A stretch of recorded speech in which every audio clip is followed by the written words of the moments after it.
प्रकार परिभाषा जो आपका बिना टाइम वेस्ट किए रस की परिभाषा, उदाहरण, परिभाषा और भेद और जो भी है करवा देते हैं।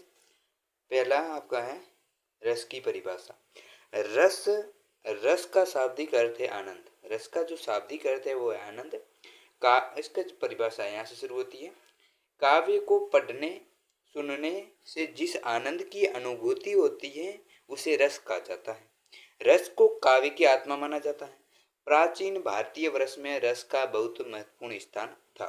रस संचार के बिना कोई भी प्रयोग सकल नहीं किया जा सकता था। रस के कारण कविता, कैप्टन, श्रवण और नाटक कवियानी से देखने वाले लोगों को आनंद मिलता था। और जो इसके बाद है श्रव्य काव्य के पठन अथवा श्रवण एवं दृश्य काव्य के दर्शन तथा श्रवण में जो अलौकिक आनंद प्राप्त होता है वही काव्य में रस कहलाता है। वही काव्य में रस कहलाता है। रस से जिस भाव की अनुभूति होती है, रस से जिस भाव की अनुभूति होती है वही रस स्थायी भाव होता है।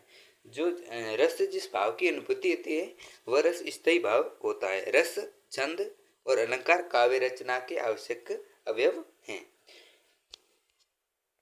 इस मुनि के द्वारा रस की परिभाषा। भरत मुनि के द्वारा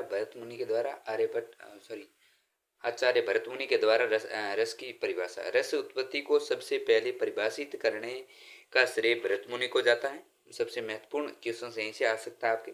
उन्होंने अपने नाट्य शास्त्र में रस के 8 प्रकारों का वर्णन किया। रस की व्याख्या करते हुए भरत मुनि कहते हैं कि सब नाट्य उपकरणों द्वारा प्रस्तुत एक भावमूलक कलात्मक अनुभूति है। रस का केंद्र रंगमंच है।